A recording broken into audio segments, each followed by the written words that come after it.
आसुची चंद्रग्रहण केबे पड़ुछि कौन ओडिशा रे एहार प्रभाव देखिबाकू पड़िबो कि कौन ओडिशावासी एही चंद्रग्रहण को पालन करिवे कि। नमस्कार दर्शक बंधु, आपण समस्त को मो चैनल को पुणी थे स्वागत करुच्ची। चंद्रग्रहण 7 सेप्टेम्बर रविवार दिन पड़ुअछि एवं सही दिन पूर्णिमा पड़ुअछि। सूर्य पराग अर्थात सूर्य को लगी थाए, चंद्रग्रहण रे चंद्र को लगी थाए एवं सही दिन पूर्णिमा मध्य पड़ुछि। भाद्रव पूर्णिमा जहाकू भागवत जन्म बोली कहा जाए, इंद्रोत्सव बोली मध्य कहा जाए। सही पूर्णिमा सही दिन ठारू पितृंकर श्राद्ध भी आरंभ होइथाए एवं सही भाद्रव पूर्णिमा जो 7 सेप्टेम्बर रविवार दिन पड़ुअछि सही दिन चंद्र ग्रहण भी पड़ुअछि।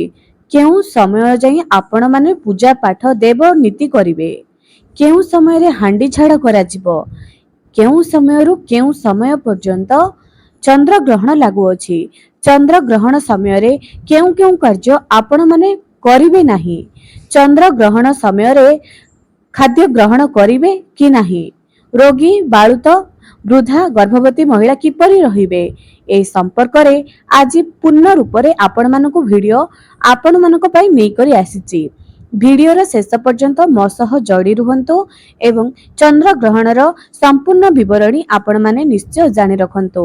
चंद्र ग्रहण सरिबा परे आपण केउ कार्य करिबा द्वारा आपणकर शरीर को पाप लागि न थाए एवं एही चंद्र ग्रहण समय रे केउ कार्य करिबा द्वारा देवता माने खुशी रही थांती।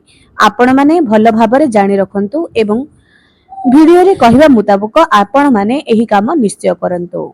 प्रथम कथा हला भागवत जन्म सही दिन पड़ुअछि। जेउ माने चाहुचंती जे भागवत पूजा निज घरे करिबा पई बोली भागवत बहिटी निश्चय नै करी आसंतु एवं सकाळ 12:30 पूर्वरु आपण देवनीति पितृंकर श्राद्ध तर्पण सबु आरंभ करी शेष करि परिबे। खाद्य ग्रहण एही समय रे आपण माने 12:30 पूर्वरु देवनीति भी करि परिबे, मंदिर को भी जाई परिबे, आपण पितृंक पई तर्पण भी करि परिबे। 12:30 पूर्वरु जेते जल्दी संभव सही दिन जल्दी जल्दी सबु काम करि दियंतु। एहा तो थिला पूजा पाठ देवनीति। पूजा पाठ सबु सरीबा परे निज ठाकुर घर को भल भाबरे ढांकी दियंतु, अर्थात घोड़णी पकाई दियंतु बा कबाट थिले कबाट पकाई दियंतु। एहा थिला देवनीतिंकर। एवं जानिबा जे चंद्र ग्रहण केउ समय रु आरंभ हेउची, आपण माने हांडी छाड़ केउ समय रु करिवे। आपण माने कुहा जाय जे 3 घंटा पूर्वरु जेतेबेले ग्रहण लागुचे 3 घंटा पूर्वरु आपण को हांडी छाड़ बा पाक त्याग करिबा पई पड़िबो एवं 3 घंटा पूर्वरु खाद्य खाई सारिबे, तापरे आउ खाद्य खाइबे नाही, जा द्वारा कि आपणकर शरीर पई भल नुह बोली कुहा जायछि। तेनु एमिति आपण माने करिवे। चलंतु समय जानि रखिबा। राति 9:57 7 सेप्टेम्बर रविवार सही समय रे ग्रहणर स्पर्श आरंभ हेबो, अर्थात ग्रहण आरंभ हेबो एवं संपूर्ण ग्रास 11:01 रे हबो। पूर्ण मोक्ष केते बेले हेबो? राति 1:32 पर्यरे सर्व मोक्ष प्राप्ति हेबो। दिन 12:30 बा 12:57 पूर्वरु देवनीति एवं खाद्य ग्रहण बा आपण जो अन्न ग्रहण करिवे ताहा करि सारिथिबे, तापरे आउ करिवे नाही। जेहेतु राति 1:28 रे ग्रहण छाडुची सही समय रे तो स्नान केही करि परिबे नाही। ब्रह्म मुहूर्तरु अर्थात 8 तारिख सोमवार सकाळ ब्रह्म मुहूर्तरु आपण माने मुंड धोई स्नान करिवे। ब्राह्मण माने निजर पैता को भी बदलाइबा पई पड़िबो एवं छोट छुआ को स्नान आदि सबु कार्य करिवे। जेहेतु चंद्र ग्रहण पड़ुची आपण को गोटाई मुठा चाउल प्रत्येक सदस्य निजर चाउल डबारु गोटाई मुठा लेखि चाउल गोटाई पॉलिथिन रे बांधि देबे। एहा को नै ब्राह्मण को मंदिर रे कोनोसी दान देबे। तापर एहा द्वारा कोन होई थाए ना आपणकर पाप नष्ट होई थाए। जो ग्रहण समय रे जो आम देह रे स्पर्श थाए सही समयडा नष्ट होई जाई थाए एवं आशीर्वाद मिली थाए चंद्र देवतांकर। एवं दर्शक बंधु आपण माने एही समय रे जो सकाळ समय रे देवनीति प्रथमे करिवे, तापरे अन्य कोनोसी काम करिवे। जेहेतु पितृपक्ष भी चलुची तो से हिसाब रे जे माने पितृंकर तर्पण श्राद्ध करूचंती से माने सेमानक हिसाब मुताबक समय मुताबक से माने निज निजर समय को धार्य करिवे। एवं दर्शक बंधु एही समय रे केउ काम करिबा उचित नुह जेमिति कि एवं सेही सोमवार दिन जो दिन आपण माने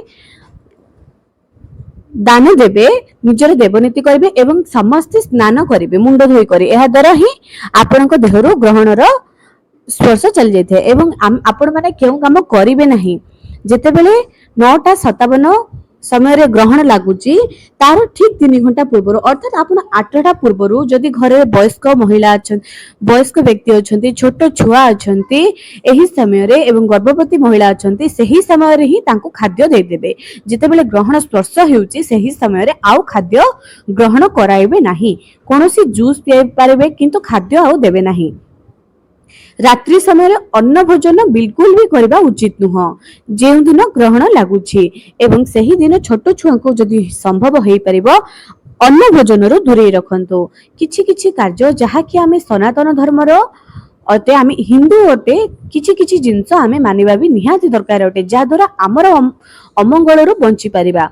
एही समय रे आपण निज घरे जदि क्षीर दही एसबू रखुचंती सेथिरे तुलसी पत्र किंबा कुश पकाई दियंतु एक्वागार्ड ऊपर कुश रखी दियंतु एवं जेतेबेले पूरा ग्रहण सरिबो आपण सकाळे जेतेबेले स्नान करिवे सेतेबेले ताहाको बाहर करिवे निज घरे जो पानी रो माठिया भी रखिथिबे सेठी कुश किंबा तुलसी पत्र पकाई देबे सकाळ समय रे ताहाको अजाडी करी पुनी नुआ पानी भरी करी आपण माने पीबे एही सब जिंस को आपण माने ध्यान रखंतु।